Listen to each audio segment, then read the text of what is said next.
Amigos de Cuatro Vientos, ¿qué tal? De nueva cuenta con ustedes en este lunes 15 de febrero del año 2021. Nuestro segundo programa del día de hoy, pues es nada más y nada menos que, pues la verdad, un programa de lujo. Tenemos con nosotros la participación el lunes de nuestro estimado amigo, también colaborador de Cuatro Vientos, académico, investigador del Colegio de la Frontera Norte en Tijuana, Víctor Alejandro Espinosa. Víctor, bienvenido, muy buenos días. Y también está con nosotros Armando Hola, ¿qué Duarte tal? Muy buenos Moll. días. ¿Qué tal? ¿Qué tal? Y también está con nosotros el doctor en estudios de desarrollo global, Armando Duarte Moller. Bienvenido, Armando. Buen día. Buenos días, un placer estar con ustedes y en esta ocasión con Víctor Espinosa. Muy bien.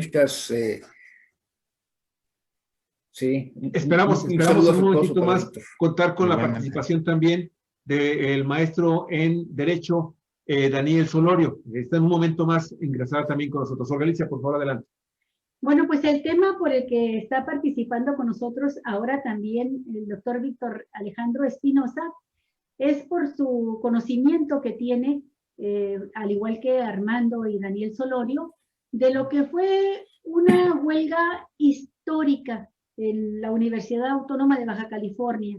Una huelga histórica que marcó a toda una generación y que hizo, como dicen los clásicos, tocar el cielo, tomar el cielo por asalto, diría por ahí uno de los clásicos del marxismo, pero fue algo tan efímero como la propia Comuna de París, guardando todas las proporciones en cuanto a la posibilidad que tenían, el anhelo que tenían los maestros, los universitarios, estudiantes de aquellos años, el inicio de los 80, de crear un cogobierno para la Universidad Autónoma de Baja California, para esta casa de estudios. El desenlace fue en algunos aspectos triste. Hubo parte de estos activistas jóvenes que tuvieron que abandonar incluso el Estado, algunos hasta el país, porque pues las represalias no se hicieron esperar, pero busquemos que sean ellos mismos quienes nos narren esta historia y cómo la vivieron desde su experiencia personal o del conocimiento que tuvieron de este movimiento. Y si te parece, Armando, le damos la palabra a nuestro invitado de este lunes. Él participa con nosotros los viernes cada 15 días, pero le pedimos que lo hiciera hoy porque nos había propuesto el tema también. Víctor Alejandro Espinosa, ¿qué nos puedes decir de ese movimiento histórico Sí, en Baja California? ¿me escuchan bien? Sí, adelante, por favor, te escuchamos.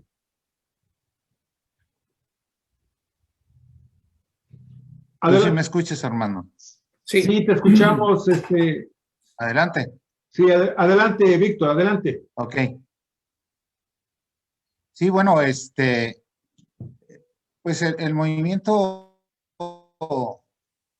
de huelga en la universidad 1980-81, pues tiene que ser analizado desde diversos ángulos. Uno, desde luego, es el contexto en el que sucedió, en el momento en que está el país, ese momento de inflexión en donde se entroniza o va a empezar a profundizarse un nuevo modelo de desarrollo que ahora realmente es conocido como neoliberal. No, recordemos que es a partir de 82 cuando se reconoce, digamos, el momento en donde desde el Estado mexicano es un nuevo proyecto que tenía que ver con la retirada de la intervención económica del Estado, ceder a la iniciativa privada y al libre mercado, esta idea de que el libre mercado se autorregula y era más virtuoso que la intervención estatal. En esto también, pues definitivamente pasan las universidades o son parte de las universidades. Se dice que se trataba de quitar obstáculos a alguna oposición a un modelo que se iba a impulsar desde el Estado. En ese momento, en las universidades había gran efervescencia, eran otras condiciones, otro tipo de estudiantado, de maestros, y había una reivindicación a nivel nacional de formar un sindicato único nacional de trabajadores de la educación, el famoso SUNTU, que implicaba un contrato colectivo nacional e igualar las condiciones laborales de empleados, de trabajadores académicos y administrativos, y la Universidad Autónoma de Baja California no era la excepción. No había la tradición de los cogobiernos, sobre todo en Ensenada, ¿no? Pero no era la reivindicación general del movimiento. O sea, sí, desde luego había estos polos de desarrollo con nuevas formas de organización, como eran los cogobiernos, pero a mí me tocó participar en Mexicali. Yo terminé la universidad en 1980, en el verano, y por fortuna desde el último semestre me incorporé como profesor en el turno matutino. Yo estudiaba en la tarde. A partir de ese verano del 80, pues yo ya estaba prácticamente de tiempo completo, pese a mi juventud, ¿no? En ese momento yo tenía 22 años, 21 años, cuando me toca todo esto, y por fortuna tuve la posibilidad de participar ya como miembro del Sindicato de Trabajadores Académicos. Del 80 me había incorporado con muchas horas ya, o dedicado exclusivamente, y pues obviamente me afilié al sindicato porque el STS, el Sindicato de Trabajadores al servicio de la universidad, y el STA, que agrupaba académicos, el otro era administrativos y trabajadores en general, eran los sindicatos más viejos de la universidad y con más membresía, y eran los sindicatos, digamos, con posturas prodemocráticas, de izquierda. Hay que también recordar que esas generaciones, pues éramos hijos del movimiento 68 y del 71, había una gran politización, ¿no? Una discusión de ideas, y había muchas reivindicaciones, ciertamente, por ejemplo, para participar los diferentes sectores en la designación de directores, de rector, ¿no? Es decir, había una efervescencia interesante, política e intelectual, hay que decirlo. Y entonces, en 1980, en octubre, eh, hola Daniel, hay una propuesta desde el Estado, desde el gobierno de José López Portillo, para tratar de evitar la contratación colectiva por universidades, la contratación colectiva y el reconocimiento del SUNTU, y entonces deciden en la famosa ley López Portillo de octubre del 80, que fueran contratos colectivos por universidad. Y la ley establecía, y con esto ya voy a dar oportunidad a mis compañeros, pero establecía que los contratos colectivos se iban a otorgar mediante recuentos a los sindicatos mayoritarios. Los sindicatos blancos o charros fueron creados al vapor en los últimos meses previo a la ley, ¿no? Y entonces, cuando se promulga la ley López Portillo, lo que estábamos haciendo nosotros en los sindicatos democráticos era festejar, porque al fin íbamos a pasar de convenios a contratos colectivos de trabajo. Nuestra sorpresa mayúscula fue que al otro día de promulgada la ley, el gobernador del estado, hay que recordar, era Roberto Bob de la Madrid, y el rector era Rubén Castro Bojorquez, otorgaron sin mediar digamos, lo que establecía la ley de un recuento para otorgar a los mayoritarios, otorgaron los contratos a los sindicatos minoritarios charros, ¿no? En ese sentido, la huelga no estaba en nuestro horizonte en ese momento irnos a la huelga porque, insisto, la ley nos favorecía. Y entonces lo que tenemos que hacer, no hay otro recurso que nos dejan más que irte a una huelga defensiva sin... Ese es la huelga, no hay condiciones de preparación. Y entonces, en un periodo muy complicado, familiar, personal, nos agarra, pues nos vamos hacia finales de octubre a la huelga, nos agarra Navidad y Año Nuevo en las guardias, ¿no? Es decir, y en condiciones, insisto, muy complicadas porque no había preparación. Y el 7 de enero es un día que no debe de olvidarse nunca, las autoridades mandan el asalto a la universidad con porros armados. Tuvo comprobado que vinieron micos de la Universidad de Sonora, mandaron gente de los tecos de la universidad, o sea, y para mi mala fortuna, yo fui uno de los que me quedé en ese edificio en el centro de la universidad en ingeniería y arquitectura, un edificio de 4 pisos que le llamamos el Elefante Blanco, pero que en virtud de que sabíamos nosotros durante la huelga fuimos preparando cuál era un lugar de seguridad por si nos atacaban, porque se hablaba de que nos iban a atacar. Nos atacaron a las 7 de la mañana de enero, ¿no? Instalaciones de lo que había en el camino en todas las facultades, o sea, fue una destrucción.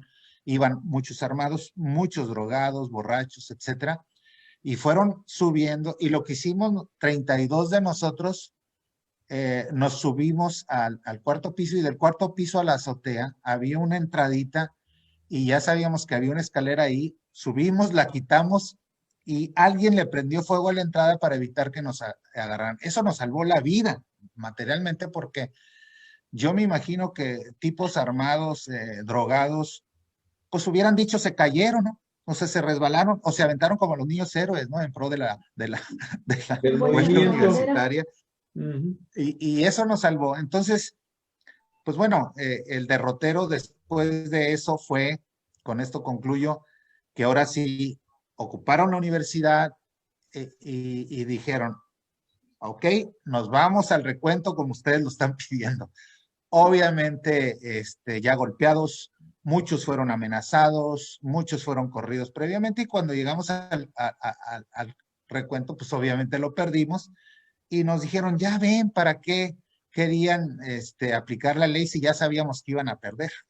Entonces, lo que siguió de ahí fue para muchos de nosotros el exilio. Nos citaban por escuelas.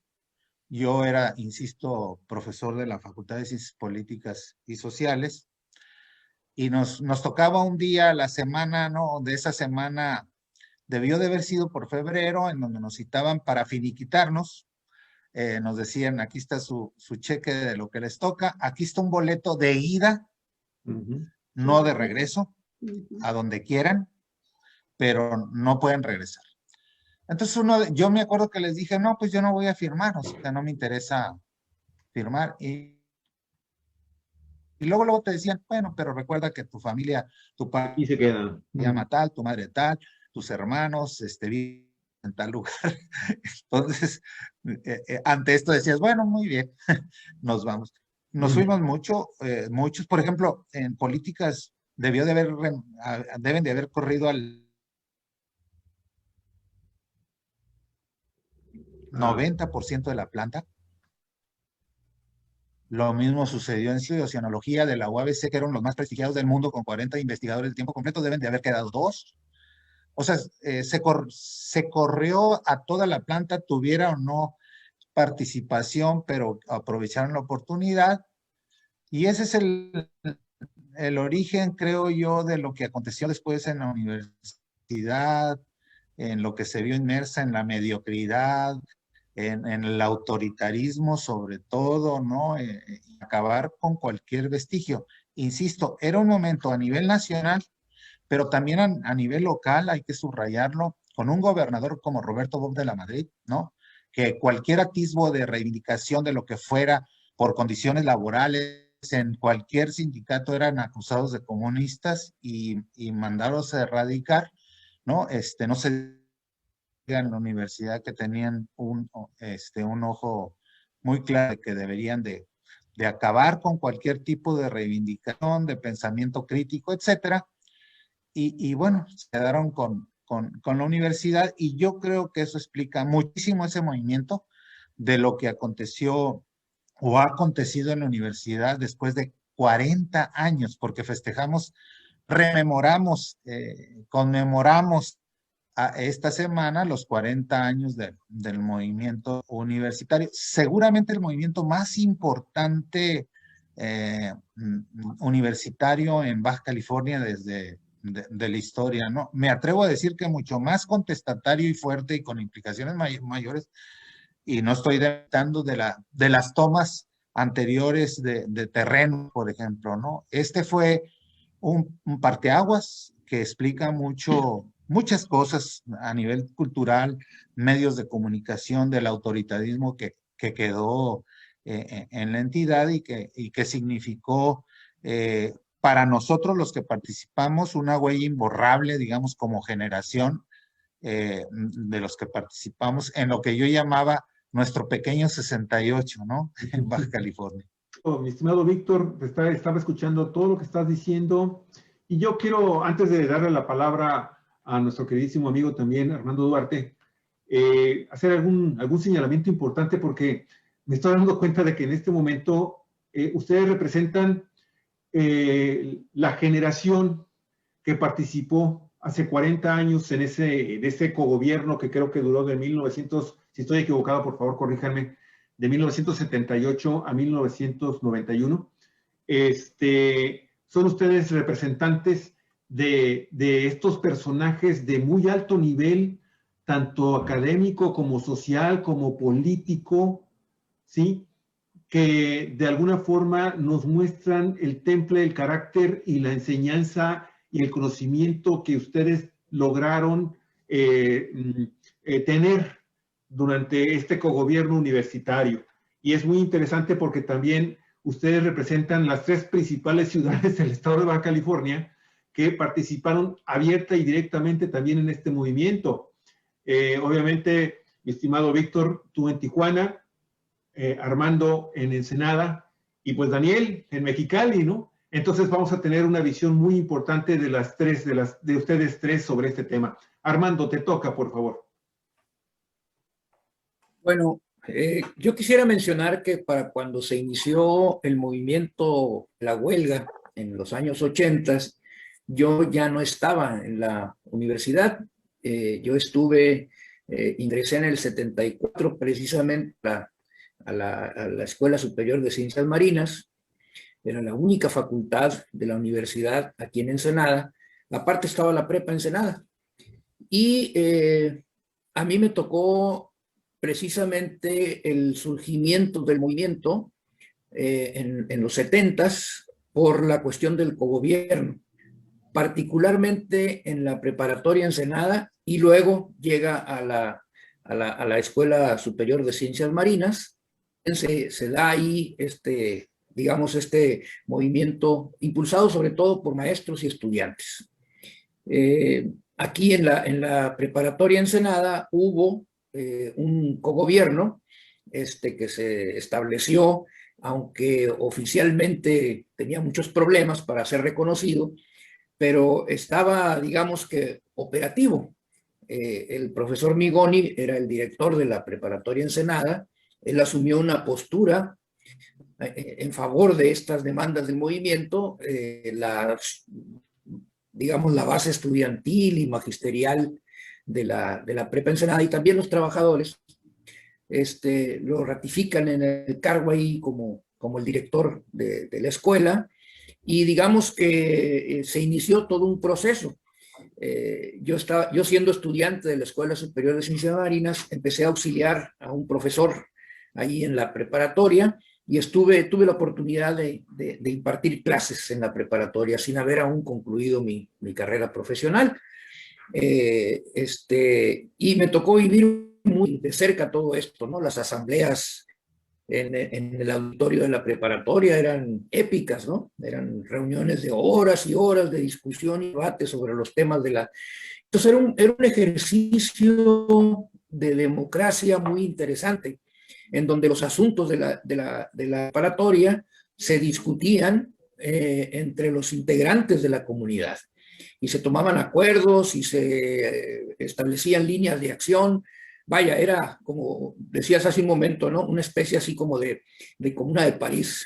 Aquí la preparatoria bullía, la efervescencia era muy grande.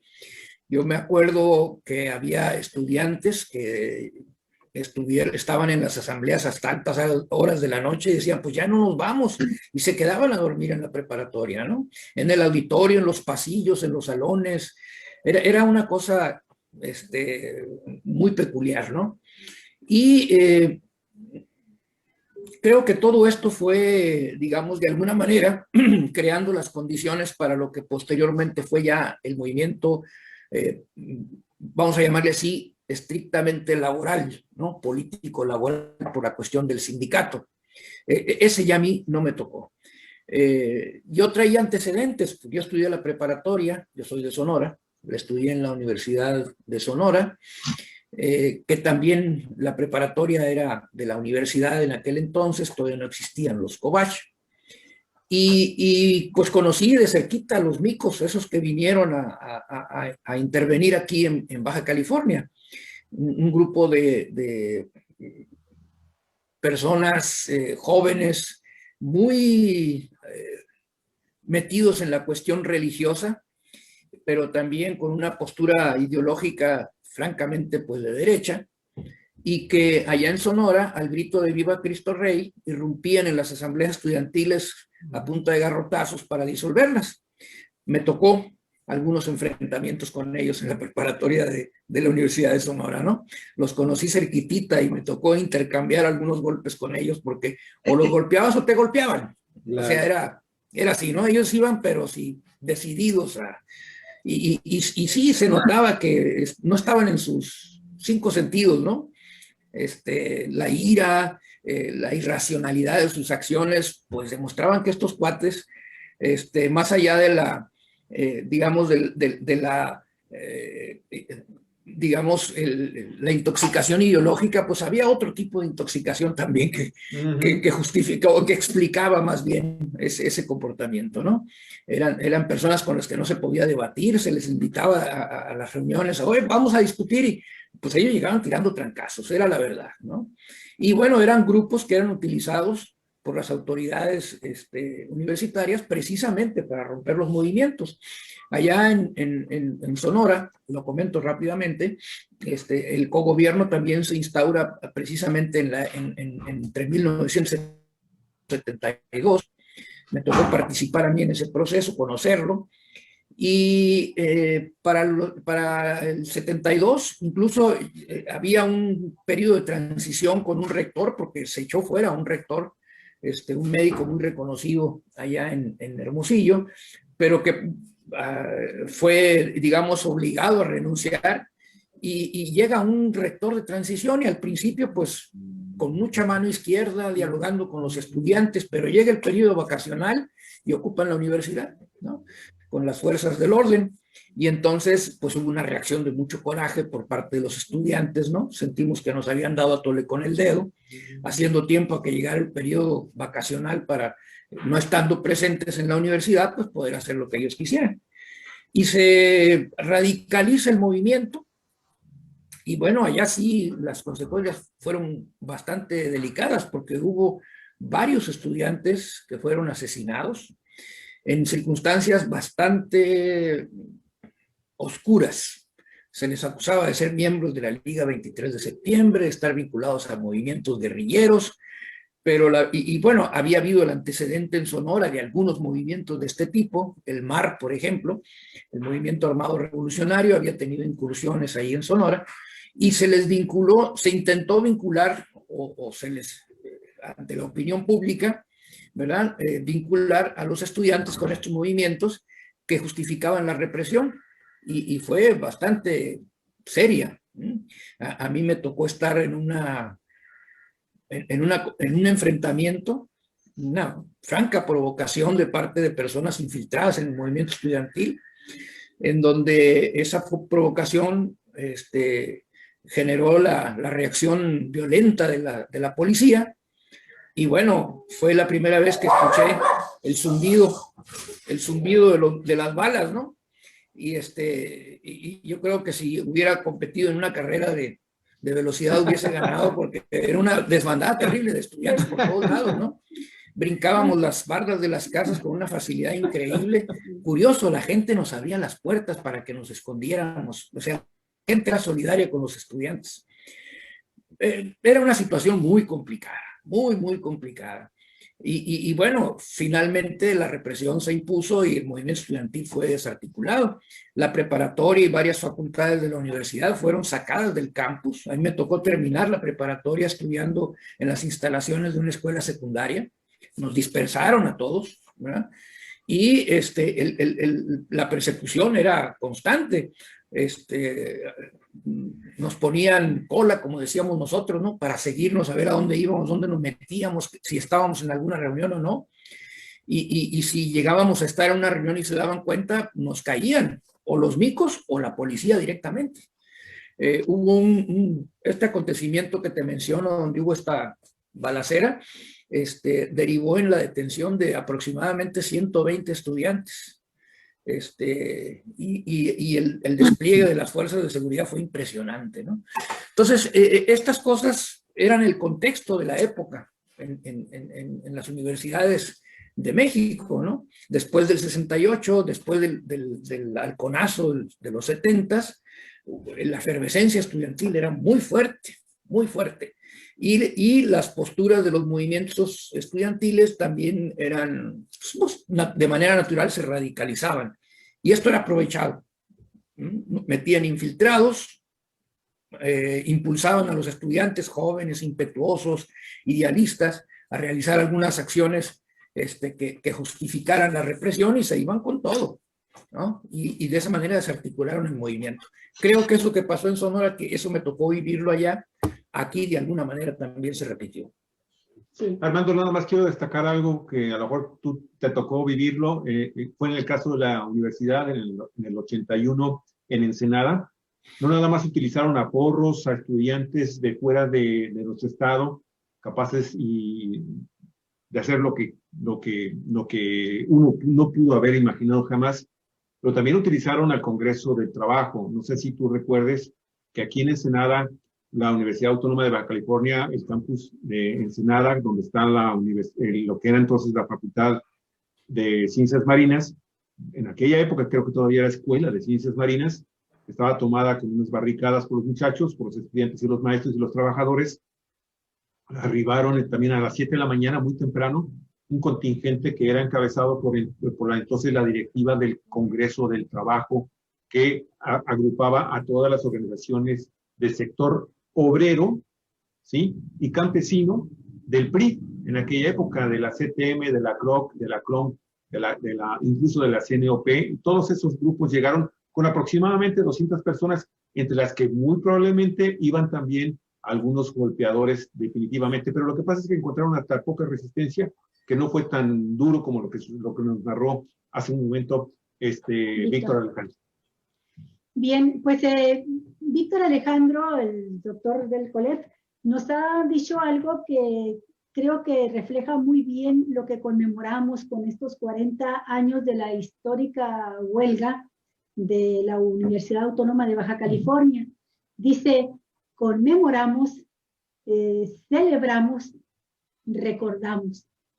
Y es cierto, porque nos deja sabores dulces, pero también muy amargos, ácidos, por la manera en que se reaccionó por parte de las autoridades y de las fuerzas de la derecha extrema contra este movimiento universitario que habría dejado una marca indeleble en toda esta generación de estudiantes y de maestros, pero que además mostró una parte muy importante de esta generación de baja californianos por nacimiento o por radicar en el estado, que era muy prometedora para el estado y que la troncharon como generación al mandar a muchos fuera, al encarcelar a otros y, ¿por qué no?, como ha sucedido en otros casos, también cooptar a algunos. Y creo que el daño que se hace para el desarrollo del pensamiento democrático y de las propuestas de progreso de un estado son muy grandes. Lo que ha sucedido en otros estados que reprimen, así como se reprimió este movimiento, es que luego surgen universidades muy mediocres, donde la mediocridad reina durante años, de la mano de la mediocridad, la corrupción, y de la mano de la mediocridad y de la corrupción, los cacicazgos. Ese es otro elemento al que vamos a entrar más adelante en el análisis, del que mucho conoce también el maestro Daniel Solorio. Él ha definido durante varios años lo que ha sido el mungarayismo, le llama él, el caciquismo, que atrofia el desarrollo de la universidad y atrofia el pensamiento. Acaba con gran parte de esto que mencionaban ustedes, de Víctor y Armando, de la efervescencia que había no nada más política, sino también intelectual, del fluir de las ideas, del crecimiento y de las ganas de la transformación importante de la universidad. Y quiero darle la palabra al maestro Daniel Solorio porque tiene mucho que decirnos al respecto. Adelante, maestro, bienvenido. Bueno, pues me da muchísimo gusto que hoy esté con nosotros Víctor Alejandro. Y le acabo de escuchar, no pude escucharle su intervención en los foros del viernes y sábado, pero me da mucho gusto que hoy nos acompañe. Pues lo primero que quiero destacar es una frase que le escuché a uno de los universitarios de aquella época. Se la escuché ayer en uno de los videos a Francisco Hernández. Le escuché una frase. Dijo que en esta época, en la huelga 80-81, con motivo de la represión de que están hablando en este momento Alejandro y Armando y que sufrió la UABC, dijo ayer Francisco Hernández, dijo, la universidad se topó con pared. Esa frase la repitió al menos 3 veces durante su intervención y me parece muy significativa. La universidad se topó con pared. Efectivamente, la universidad estaba en una época en que podía haber empezado una época de pensamiento progresista y plural, pero se topó con pared. Se topó, voy a decirlo con mucho cuidado porque también es una frase que usó otro de los ponentes que estuvieron el sábado. Dijo, se refirió a los anticomunistas. Efectivamente, el movimiento anticomunista quedó en el mundo a partir del macartismo posterior a la Segunda Guerra Mundial. Estaba completamente vivo en Baja California y creo que sigue en alguna medida en la actualidad, pero estaba en su pleno apogeo. El movimiento anticomunista que inventa el fantasma del comunismo para ir en contra, para ir inclusive con violencia contra cualquier movimiento progresista, democratizador que aparezca en cualquier lado. Los anticomunistas, encabezados por Roberto de la Madrid, por supuesto, en esa época, encabezados por Roberto de la Madrid, decidieron reprimir, pero reprimirlo con la violencia, con lo que fuera necesario, tal como lo acaban de señalar y Armando y Alejandro y lo testimoniaron entre viernes y sábado muchos universitarios de la época. Decidieron reprimir con lo que fuera, olvidando por completo, sin importarles por completo, que se trataba de una universidad, que estábamos frente y dentro de una universidad. Dijo Francisco Hernández, la autonomía tampoco supo qué hacer. Pues sí, porque aquello que pudo haber sido una universidad autónoma, que pudo haber empezado a ser un ejemplo de universidad autónoma, pues tampoco supo qué hacer. Se topó con pared, con la violencia directa. Estábamos en la época precisamente a principios de los 80s en que empezaba a asomar las orejas el neoliberalismo.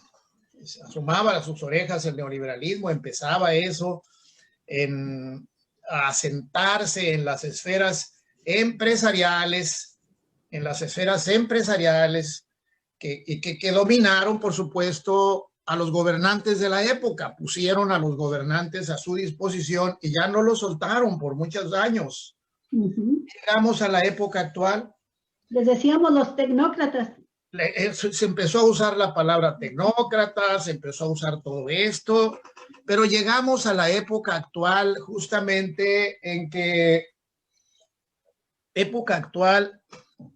gobierno de López Obrador pues va encabezando un movimiento que puede convertirse en un proceso democratizador también de la vida universitaria, pero que hay que empujar desde dentro y fuera de las universidades, pero que hay que empujarlo porque todavía el gobierno de la Cuarta Transformación no se ha dado tiempo de enfocarse directamente en el trabajo universitario, en el quehacer universitario, no se ha dado todavía tiempo, tiene que dárselo. Bueno, termino señalando y dejando para posterior intervención otras cosas. Termino señalando que esa época definió también el perfil del estudiante universitario y el perfil del profesor universitario, que sigue siendo el mismo en la actualidad.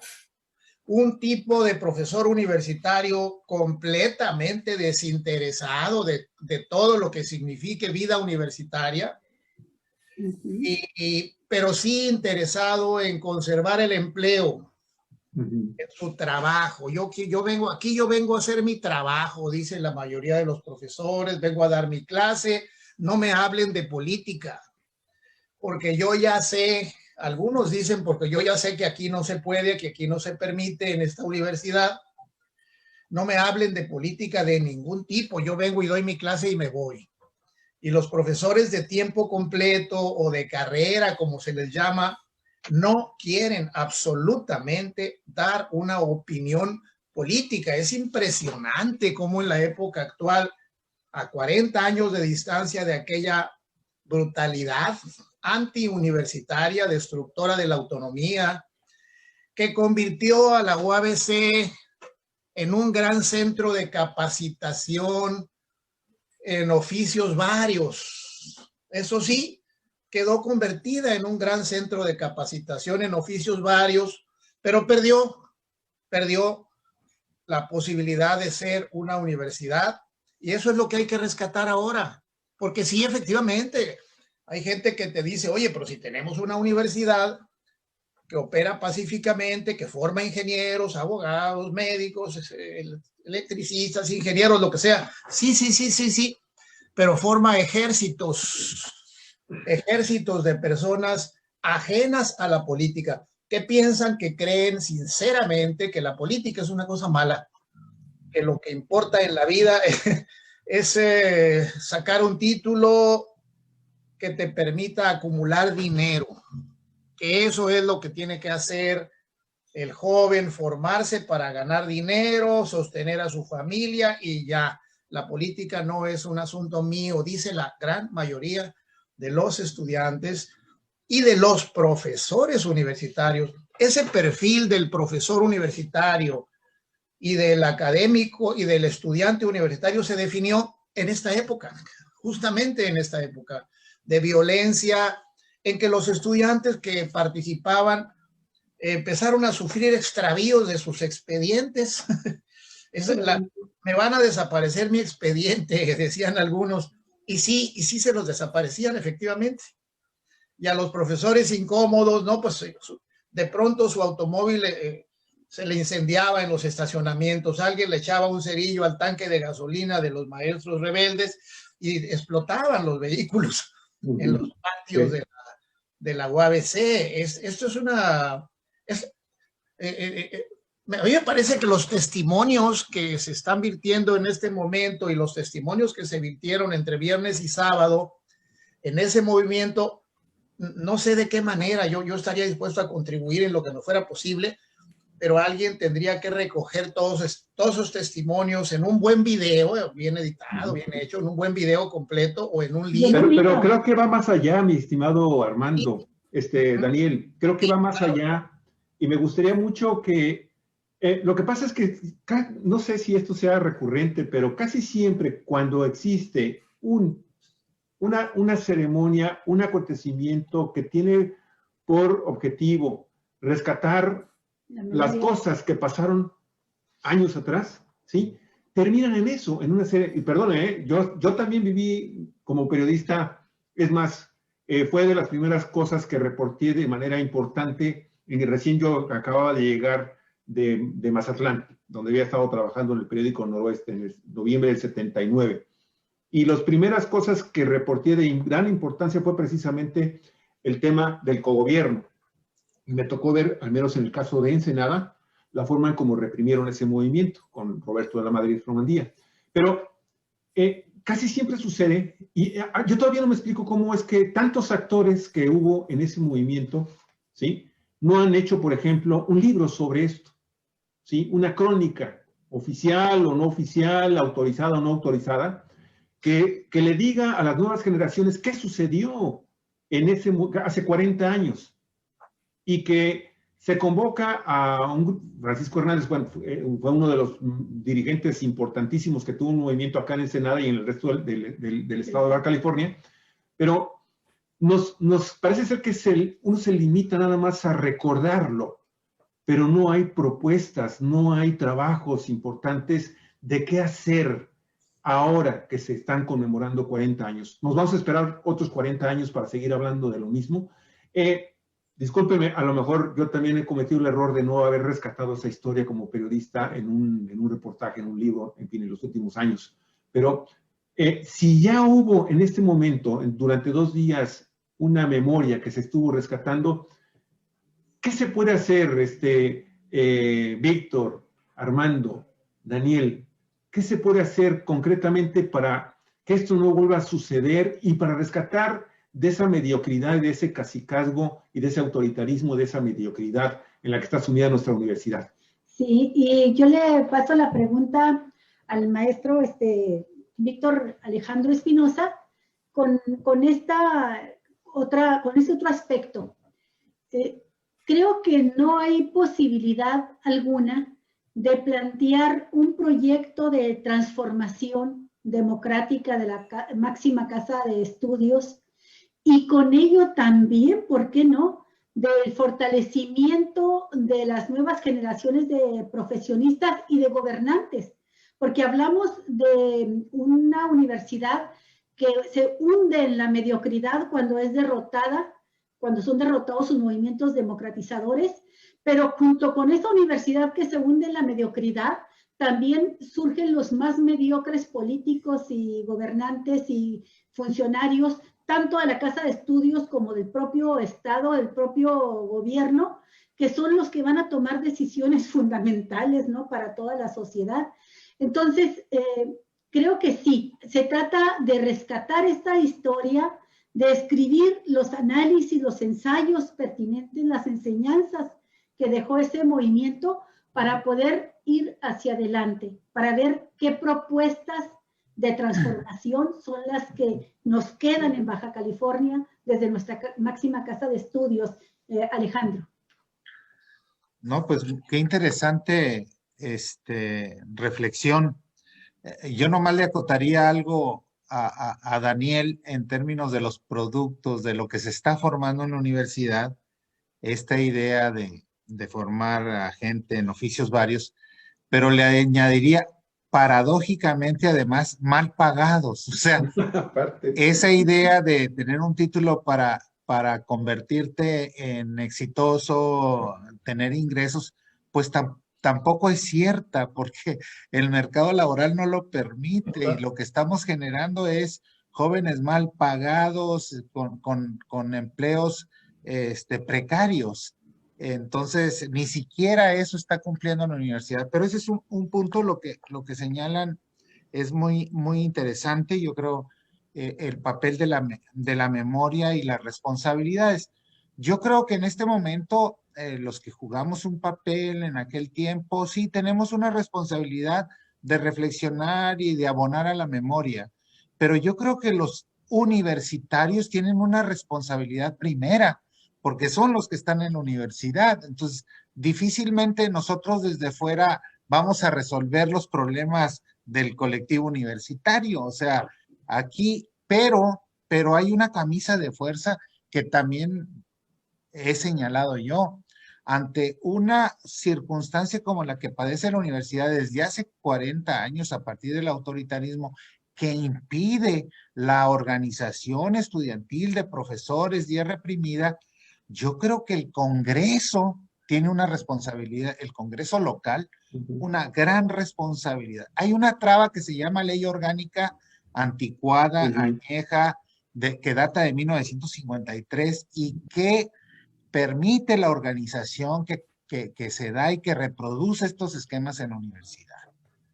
Entonces, a mí me parece que uno de los papeles que tendría una responsabilidad, una de las instancias, a partir de lo que significó para el país el 2018, se supone un cambio en el modelo, ¿no? En la forma de gobierno. Yo creo que ahí sí podemos abonar con los congresistas, con los diputados, con la clase política, a que entiendan su papel, porque es muy difícil que con el control autoritario de la universidad pueda salir, o van a tardar muchos años todavía en impulsar una transformación.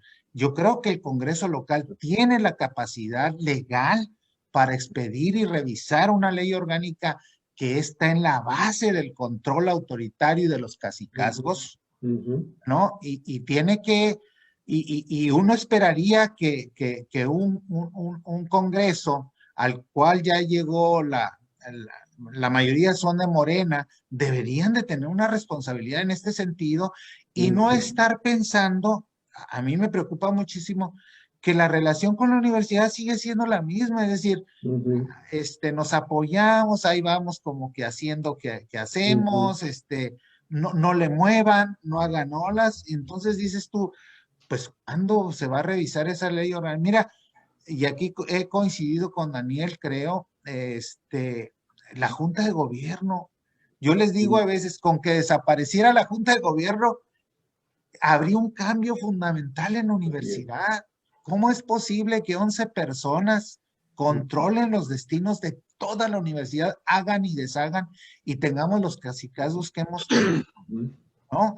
O sea, ahí hay una responsabilidad enorme en esta gente que ha estado en esa Junta de Gobierno, en lo que ha hecho con la educación superior en este país. Insisto, cuadros mediocres que han estado generando, que van a ser, o sea, que no van a tener posibilidad de destacar en sus profesiones. ¿Cuánta gente frustrada conozco yo, universitarios? Yo, por ejemplo, veo a los jóvenes recién egresados y dices, ¿de qué van a vivir estos cuates con esos salarios miserables que están obteniendo? Pues buscan los ojos, mueven los ojos hacia otras actividades que le reditúen más, a lo mejor ilegales, etcétera, porque si no se mueren de hambre, pero eso sí, tienen título, ¿no?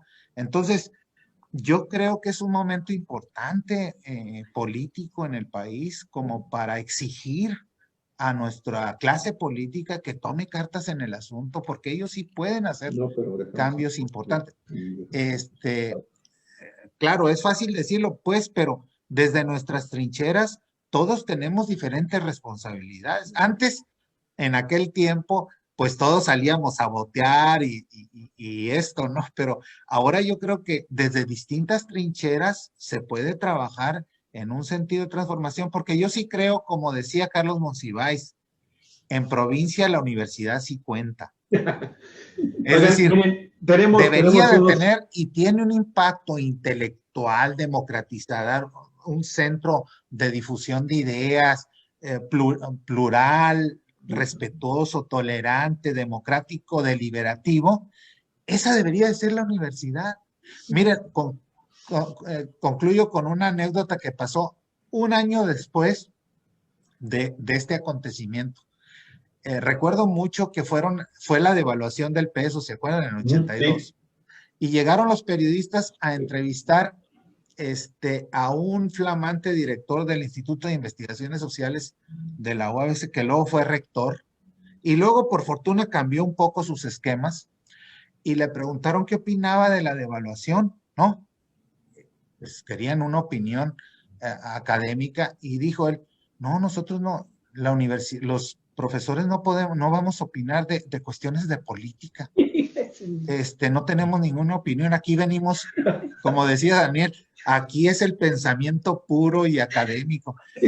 Imagínate una respuesta de este tipo. No podemos opinar porque eso es política, ¿no? Te da la medida exacta, creo yo, de lo que sucedió. Y concluyo con otra anécdota, otra frase del gran Jesús Ángel Ochoa Zazueta, que fue un personajazo en el movimiento, un antropólogo que murió hace 2 años, un personajazo. Me acuerdo que días después de la toma y lo que sucedió, y 1 año después del acontecimiento, decía públicamente, ya tienen los edificios, ahora ya nomás les falta una universidad. Bueno, pues Armando Duarte, ¿cómo ves tú estos planteamientos? ¿Cuáles son las consecuencias que dejó la represión de este movimiento histórico? ¿Y qué hay que hacer? ¿Qué hay que hacer para rescatar la universidad y democratizar con ello también la vida pública y el Estado mismo? Armando. Mira, coincido plenamente con las valoraciones que hacen tanto Víctor como la que hizo el licenciado Solorio, de cómo la universidad pasó de ser un lugar en donde el pensamiento crítico florecía a un lugar en donde, pues, al más puro estilo de esta concepción funcionalista de la educación que se formuló por allá en el siglo XIX en Europa, la universidad se convierte en un instrumento de producción de ciudadanos funcionales al sistema, ¿no?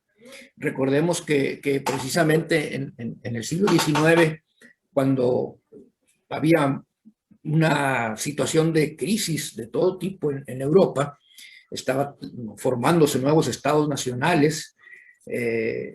Uno de los padres fundadores de la sociología, Emile Durkheim, hizo una reflexión muy profunda sobre el papel de la educación en la sociedad. Era la época en que estaba surgiendo la Tercera República Francesa. Y entonces él planteaba que la educación era el proceso de socialización por excelencia, entendiendo por socialización la inducción de las nuevas generaciones en la sociedad, ¿no? Y entonces él veía que la educación era el instrumento adecuado para lograr la cohesión nacional, para implantar una cultura nacional que permitiese a las sociedades europeas recuperar, así lo planteaba él, recuperar el equilibrio perdido con tantas revoluciones políticas, sociales, la revolución industrial, etcétera, etcétera. Y entonces añadió una frase que a mí me impactó mucho cuando la leí. Decía que la educación era un mecanismo de dominación de las almas. Entonces, ¿qué hay que hacer? Hay que hacer una auténtica reforma educativa para acabar con todo esto. Es necesario que se resignifique la educación, no como un proceso a través del cual preparas gente para que sea funcional a un sistema, sino como un mecanismo para desarrollar el pensamiento crítico, que los estudiantes o los ciudadanos adquieran esa capacidad de poder ver críticamente la realidad para en un momento determinado decidir qué rumbo hay que seguir frente a situaciones problemáticas. De otra manera, lo que pasa es de que, como en el caso que nos acaba de platicar Víctor, se comportan de manera obediente los maestros y en consecuencia los estudiantes frente a situaciones problemáticas. En los 80 vivíamos en México una tremenda crisis, estaba un proceso de cambio muy importante a nivel político. Durante la década de los 70 se había dado al interior del Estado mexicano una lucha muy fuerte para definir el futuro del país. Era ese conflicto que Rolando Cordera y otros autores han señalado, en donde se estaba definiendo precisamente si México seguía por una vía, digamos, independiente, soberana en su desarrollo económico, se plegaba a lo que ya se estaba conformando en el mundo como el modelo de la globalización, el neoliberalismo. Y entonces es derrotado en el Estado mexicano ese segmento, esa corriente de pensamiento, los estructuralistas, los que se adherían al pensamiento de la CEPAL, pensamiento económico de la CEPAL, y se impone el modelo neoliberal. Y bueno, las universidades tenían que cumplir una función, tenían que crear profesionistas funcionales al neoliberalismo. En las palabras de Durkheim, decía, la educación tiene que crear al ciudadano que requiere su sociedad y lo requiere como lo requiere su economía interna. Entonces, si iba a desarrollarse un modelo neoliberal, necesitaban profesionistas funcionales al modelo neoliberal. Y entonces el movimiento estudiantil, el cogobierno y la lucha del sindicato universitario, pues eran algo que no podía tolerarse, ¿no? Era algo que iba totalmente en contra de ese proyecto y en consecuencia, bueno, la reacción del Estado fue brutal, ¿no? Ya un Estado dominado por este grupo que había triunfado dentro del grupo gobernante para imponer este modelo neoliberal, ¿no? Entonces, creo que lo que hay que hacer aquí es impulsar una auténtica reforma educativa.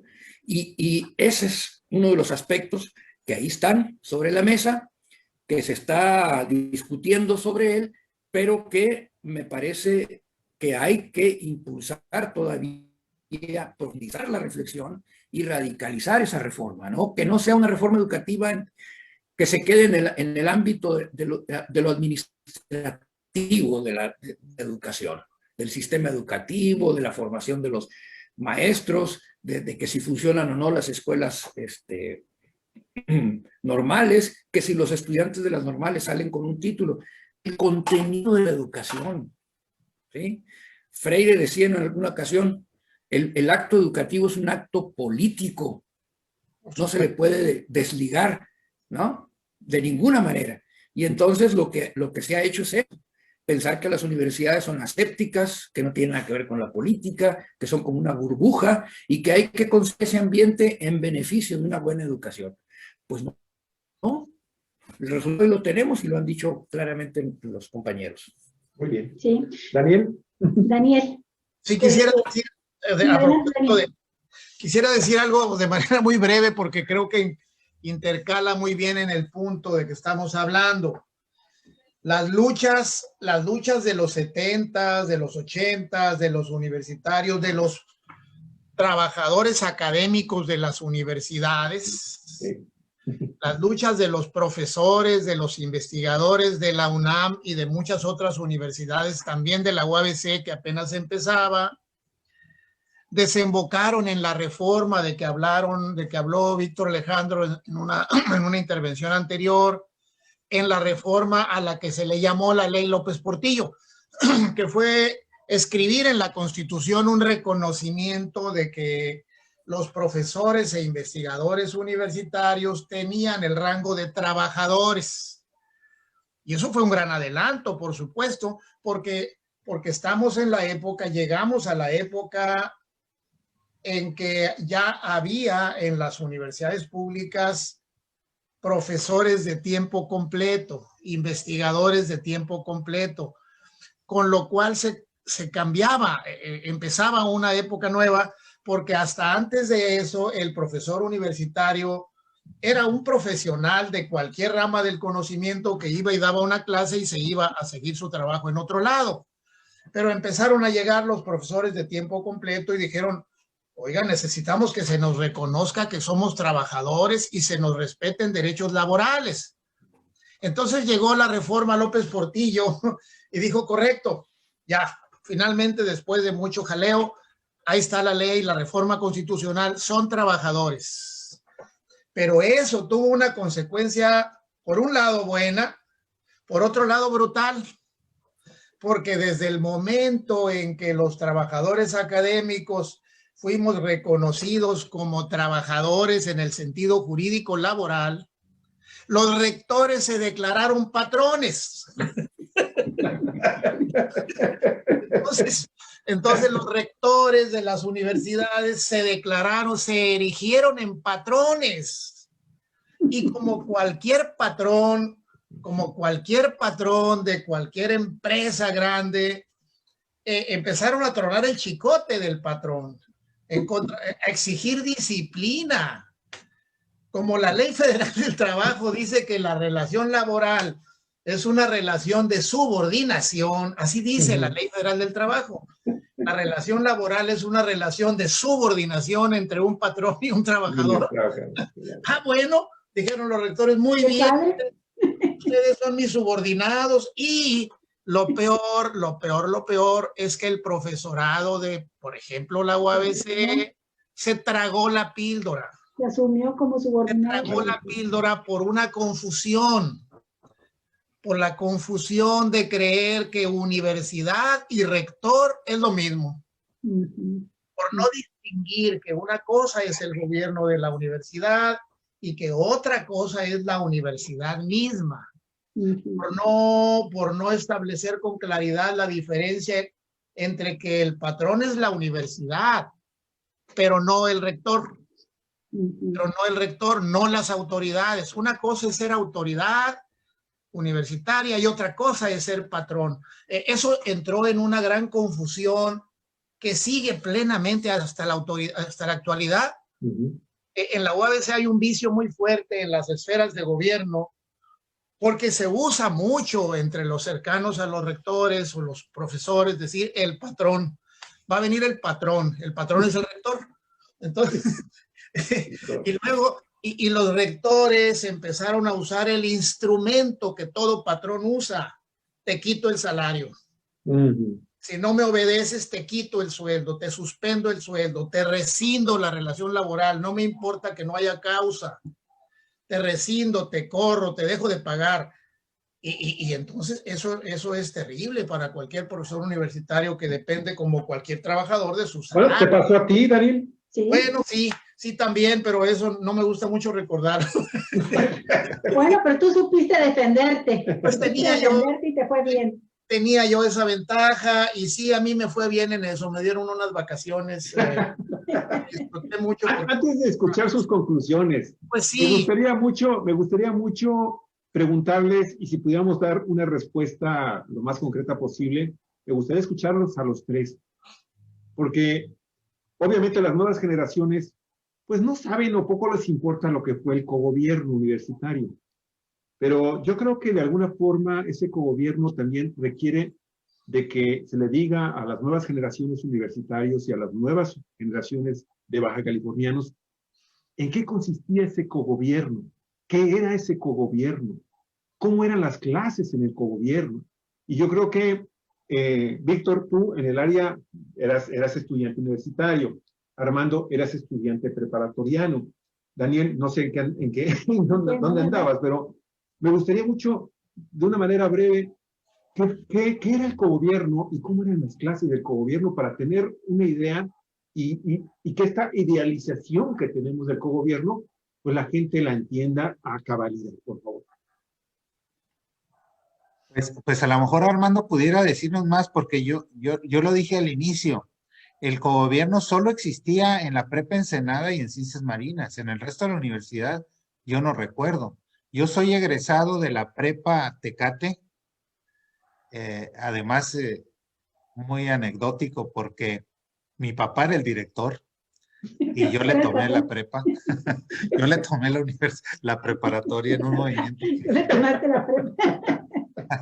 Sí, él era el director y además somos homónimos. Bueno, mi padre murió hace 2 años y fue director por muchos años de la prepa Tecate, de la UABC. Después del movimiento, las prepas se convierten en covach.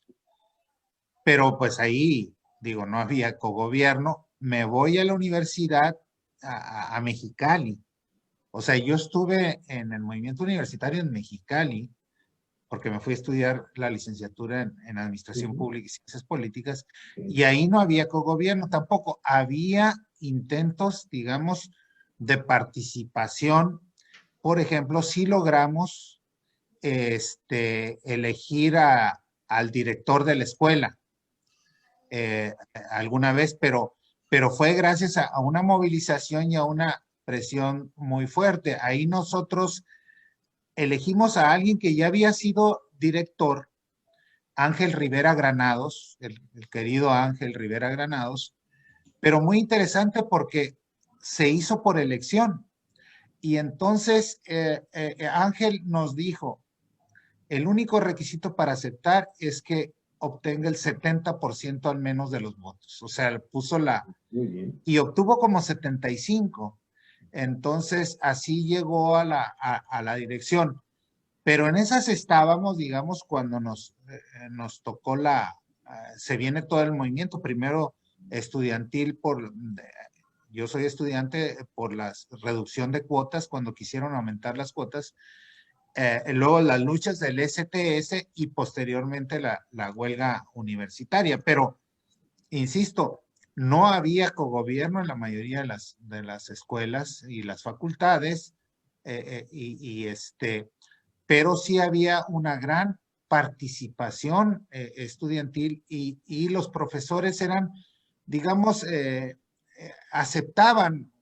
Y luego también en la escuela coincidió en que llegaron muchos profesores de fuera, justamente de tiempo completo, que vinieron a darle una dinámica distinta porque ya hablaban de hacer investigación y no solo docencia, pensando en los modelos de la UNAM, de la UAM, etcétera, en donde los profesores no solo daban clases, sino producían, escribían, y tan es así que en el momento de la huelga, me acuerdo mucho y fue una desgracia porque se quedó impresa la primera revista académica de la Escuela de Ciencias Políticas, ¿no? Y nunca la distribuyeron, obviamente, las nuevas autoridades, y habíamos obtenido recursos, fuertes recursos para hacer investigación de fundaciones, y con ese dinero fundaron los que se quedaron el Instituto de Investigaciones Sociales de la UABC. Okay. Entonces, fue muy, muy frustrante porque se truncó algo que venía gestándose. Es decir, no solo era lo que muchos decían, andan en la grilla, no. Había un proyecto académico importante de producción. Yo me acuerdo que yo participé como estudiante de la licenciatura, primero como dirigente, y la condición que poníamos para ser representantes de los grupos era primero ser los mejores estudiantes de la generación. Entonces, había ese compromiso de ser buenos estudiantes y tener participación política, es decir, no era ser participantes para negociar calificaciones. O sea, había toda una concepción de lo que debería de ser la universidad, la participación. Tampoco me chupo el dedo, o sea, había posiciones políticas de diferentes grupos, como es la democracia y la deliberación, o sea, había gente, sobre todo en Ensenada, eran más de tradición maoísta, había trotskistas de la Liga Obrera Marxista, gente del PRT, gente del Partido Comunista, o sea, había priistas, había panistas. Era muy interesante porque había una pluralidad, ¿no? de posiciones y se discutía fuertemente con argumentos, etcétera. Entonces, eso, digamos, es parte fundamental de la formación de un estudiante, ¿no? No solo pensamiento único, sino formarse en distintas tradiciones. Había positivistas en la escuela de sociología, ¿no? Había de diferentes y profesores también, y eso era lo rico, ¿no? Eso fue lo que se perdió realmente. No se perdió una sola idea de universidad, sino una idea de pluralidad, que el pensamiento plural es lo que forma y transforma, y eso fue lo que se vino y frustraron se perdió el proyecto, ¿no? De manera autoritaria, ¿no?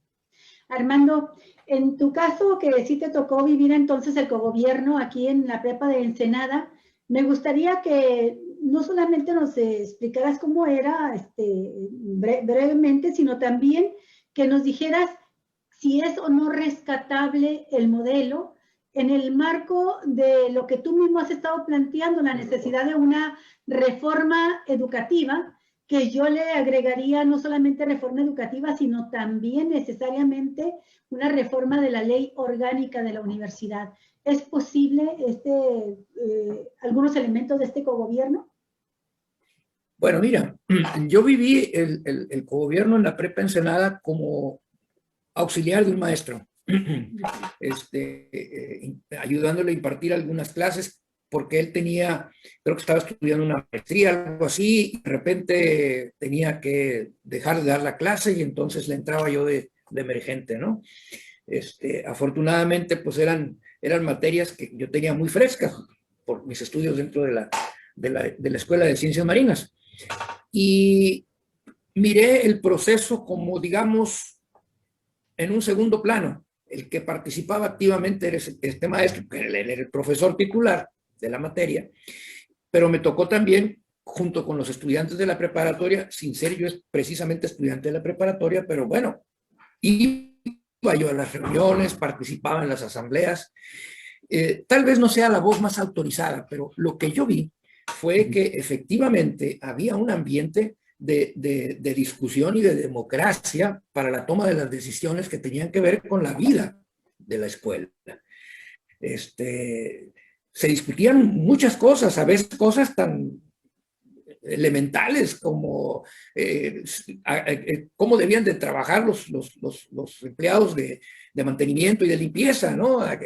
Porque ellos decían, no, pues es que tenemos estas necesidades y no se nos cumplen, y hasta los estudiantes opinaban, los maestros opinaban sobre este tipo de cuestiones. Era a lo mejor un exceso de democracia, si es que cabe la expresión, pero era un ambiente de ese tipo, ¿no? En donde todo se ponía a discusión y todo se ponía se sometía a la mayoría, ¿no? A estudiantes, maestros y trabajadores. Y yo hablaba de estas asambleas. El auditorio de la prepa Ensenada era así como, no sé, el palacio donde se reunían el tercer estado en Francia, ¿no? Los representantes de la Asamblea Nacional. Y así eran las asambleas, ¿eh? De mucho debate, muy apasionadas. Yo me acuerdo haber escuchado. Oye, Armando, perdón, sí. Decíamos, se proponía que se votara si se votaba. Y ahí nos pasábamos 3 horas discutiendo si se votaba, que se votara. Eran sesiones muy prolongadas, pero era un ambiente de mucha discusión y de mucha participación, ¿no? Y sí, efectivamente, pues estaban los compañeros del Partido Comunista, estaban los maoístas, surgían los conflictos de ellos y ahí aparecían en las asambleas, ¿no? Sí. Pero finalmente, bueno, pues se imponía la decisión de la mayoría, ¿no? Ahora, ¿qué tan viable es este esquema? Pues evidentemente, en el esquema de la universidad tradicional y de la educación positivista tradicional, no cabe, ¿verdad? No es posible con esa concepción de la educación, pero si se tiene una idea distinta, si se adoptan las posiciones de la pedagogía crítica de Freire, de Giraud, de McLaren, de Apple y de todos estos pensadores, pues sí cabe, es lo que hay que hacer, porque de lo que se trata, o sea, se entiende que en el proceso de enseñanza-aprendizaje, no es el maestro el que transmite conocimiento, sino que es un aprendizaje en los dos sentidos. Decía Freire, todos aprendemos, el profesor aprende, ¿no? Y no hay que pensar que el estudiante es una persona que no tiene saberes que compartir o de los que podamos aprovechar. Tienen su vida, su experiencia, tienen un bagaje que podemos aprovechar. Y entonces las asambleas son eso, intercambios democráticos de opiniones, tomas de decisiones en colectivo que permitan que no se imponga una sola manera de ver las cosas, sino que se vayan construyendo los conceptos para construir una verdadera educación democrática. Entonces a mí me parece que sí, que ese modelo de lo que fue, lo que intentó ser el cogobierno, sería un modelo muy rescatable. Desde luego habrá que revisar, hacer los ajustes que se tengan que hacer, pero es un modelo muy rescatable en su esencia para impulsar una verdadera reforma educativa. Muy bien. Daniel. Daniel, te toca turno y vamos luego a una ronda última rápida de conclusiones. Por favor. Pero sí me gustaría que no se nos fuera a acabar el programa sin conocer la opinión de ustedes respecto a la candidatura de Mungaray.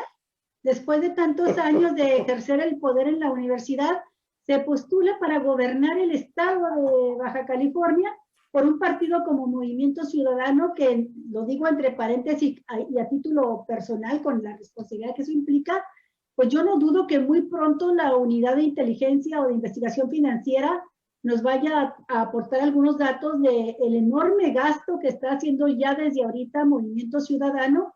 Y en el caso de Mungaray es la única cara que aparece. Abre uno cualquier página de internet y lo primero que encuentra es la carota de Mungaray. Y tengo entendido que algo similar está sucediendo en todo el país con las candidaturas de Movimiento Ciudadano. Por ahí nos decía, no recuerdo si fuiste tú, Víctor, que sabe muy bien que no va a ganar el gobierno de Baja California, pero está haciendo méritos para quedar en la fila como candidato a senador. Y con esos legisladores pues vamos a ver qué tipo de reforma educativa podemos tener o de reforma de la ley orgánica de las universidades. Adelante, Daniel. Pues entonces permítanme que yo ya diga algo sobre ese punto. Olga, ya digo, me muero. Sobre ese punto, yo estoy convencido de que para tal partido, tal candidato. Es un magnífico candidato para Movimiento Ciudadano. Movimiento Ciudadano se ha caracterizado por ser un negocio de dos personajes, un negocio muy productivo de dos personajes, de Dante Delgado y de Alcibiades. Es un negocio que les ha resultado altamente productivo y que ya lo tienen por unos 20 años y están postulando un candidato también muy hábil para los negocios.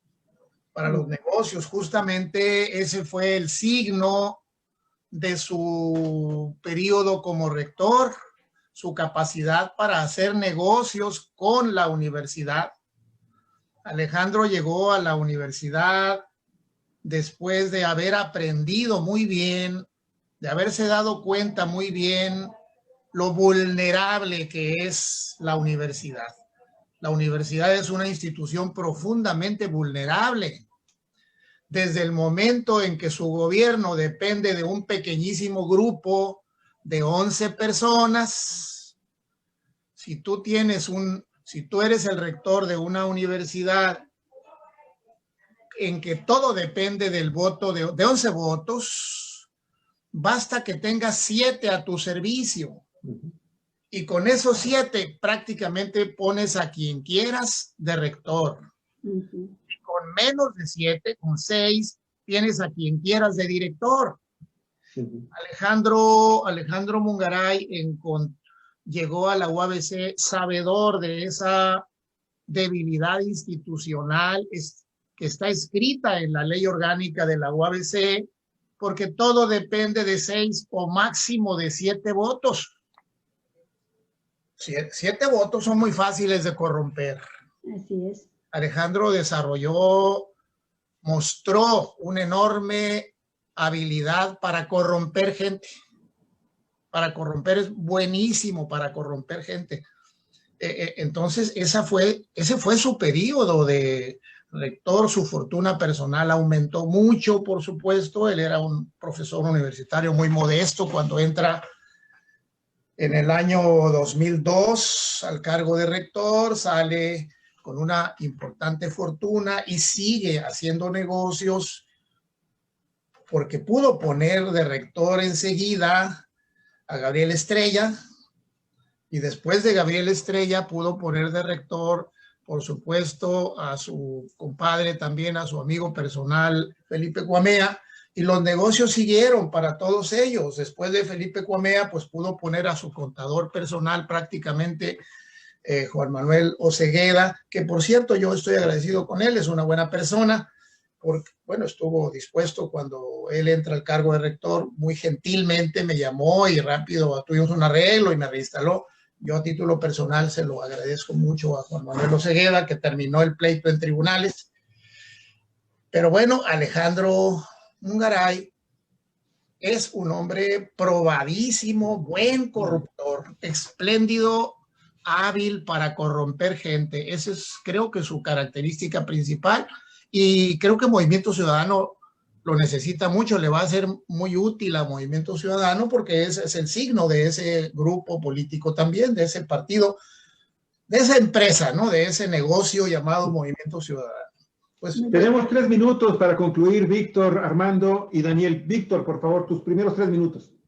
Sí, pues coincido en que los rectores y sobre todo, y no es exclusivo de esta universidad, la Universidad de Guadalajara y otras universidades tienen a sus caciques, sin duda Alejandro, y era además muy hábil porque en la Junta de Gobierno los nuevos miembros pues eran definidos por el Consejo Académico controlado, entonces iban metiendo a la gente afín, ¿no? Hoy me dicen, desconozco, pero me dicen que hay cierta distancia entre el nuevo rector y el grupo Mungaray, desconozco realmente, ¿no?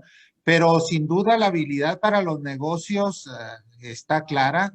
Hay una historia en Baja California que alguien debe de investigar legalmente que se llama Valle de las Palmas, en donde este grupo, junto con José Guadalupe Osuna Millán, desarrollaron ese proyecto que era un negocio millonario y que quien perdió fue la universidad, porque en una zona inhóspita está una unidad, es lo único que hay ahí.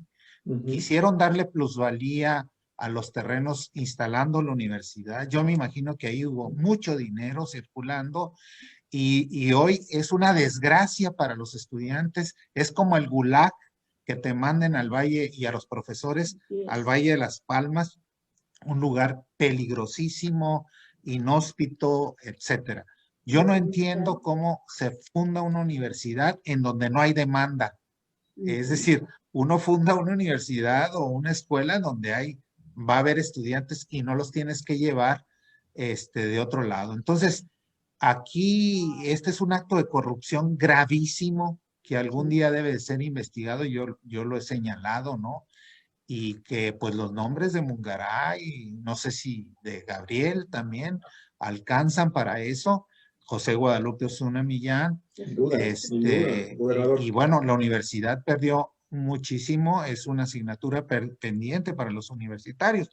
Entonces sí, bueno, no me extraña que sea ahora candidato de un partido y que tenga su proyecto, como dice Daniel, pues es un proyecto económico antes que político y bueno, deberá rendir frutos refrendando el registro local y luego con alguna plurinominal, ¿no? Esta es la desgracia de Armando, no deja de ser patético esto. 3 minutos, Armando, por favor. Bueno, yo no puedo opinar mucho sobre la persona de Mungaray, no tengo los elementos para hacerlo. Cuando estudié mi doctorado me impartió una clase, pero más allá de eso no he tenido mayor contacto con él. Y la época en que él fue el rector de la universidad, pues yo no estaba, digamos, activo, no estaba muy compenetrado con los asuntos de la propia universidad. Me tocó muy poco. Y bueno, lo que aquí se ha dicho sí es preocupante y creo que valdría la pena que esto se aclarase, ¿no? Esta situación del Valle de las Palmas, así como se plantea, vale la pena que se investigue. Ahora bien, yo pienso que el Movimiento Ciudadano pues es un partido que está buscando la manera de conservar su registro en este escenario político que hoy vivimos, en donde para un partido que va solo en una elección como el Movimiento Ciudadano le resulta complicado, muy complicado, por sus propios méritos, lograr una votación que le permita sostener su registro electoral. De ahí que ande buscando candidaturas de todo tipo, ¿no? Y bueno, en ese marco, pues está la candidatura de Mungaray. Le puede aportar tal vez a este partido para ese propósito algunos votos que en la sumatoria nacional le permitan obtener el porcentaje necesario. Si por ese servicio recibiría alguna otra situación, bueno, digamos, no es una idea descabellada pensarlo, no me consta, pero bueno, el tiempo nos dirá qué es lo que realmente va a pasar. Muy bien. Daniel, te toca cerrar, por favor, el programa. Pues no, ya no tengo nada que decir ya después de lo que dije, lo dejamos para otro día. Muchas gracias. Ok. Pues ha sido un placer estar con ustedes, Víctor. El día de hoy me ha gustado mucho su participación. Los felicito. Muchas gracias por aportar tanto conocimiento y tantas propuestas muy interesantes. Sí, nos quedamos con varias inquietudes. Una de ellas es qué hacer a estos 40 años con el evento que tuvieron de la conmemoración, con los testimonios que tienen que levantarse, y creo yo que aparte de productos como un video, se tendrá que hacer un libro, un análisis más profundo. Hay gente muy valiosa como ustedes que conocieron este movimiento y tienen que hacernos los ensayos y las propuestas pertinentes sobre ello. Ya saben, son propuestas. Y la otra sí, que me pareció que digno de destacar de esta mesa que tuvimos hoy de análisis, la propuesta de la reforma educativa y de la reforma de la ley orgánica. Y esto es fundamental para poder democratizar la universidad, y creo que es muy valiosa la aportación que han hecho en este sentido, empezando por lo más elemental en lo que coincidieron, que es eliminar esa junta de gobierno que se ha convertido en la vía mediante la cual se consolidan cacicazgos y se coarta toda posibilidad de participación de los universitarios en la vida de su máxima casa de estudios. Y se desprende también de esta mesa la necesidad de una investigación de las corruptelas en la que se han visto implicados los altos funcionarios de la universidad, empezando por el rector Mungaray. Y gobernadores panistas también. Y gobernadores, porque están implicados en megaproyectos que no solamente seguro enriquecieron sus bolsillos, sino que provocaron un grave daño al erario. El Valle de las Palmas es un negocio de las grandes inmobiliarias protegidas desde el poder, y también fue un daño y sigue siendo un daño enorme a los universitarios, a los jóvenes que tienen que trasladarse día con día hasta ese lugar, como dicen, en condiciones totalmente adversas para estudiar. Creo que son varias cosas que se desprenden de esta mesa que ha sido muy provechosa. Les agradecemos, maestro, doctor Víctor Alejandro Espinosa, Armando Duarte, Daniel Solorio. Qué bonito trío. Esperamos verlos dentro de poco. Esperamos verlos dentro de poco. Muchísimas gracias. Amigos, un abrazo. Muchísimas gracias. La petición es que si el programa les gustó, lo compartan. Y también, pues, que nos den un like. Muchísimas gracias. Terminamos ya la transmisión. Hasta pronto. Cuatro vientos. Periodismo en la red, donde todas las voces encuentran eco. Hasta luego, Armando. Hasta luego, Víctor. Hasta luego. Hasta luego.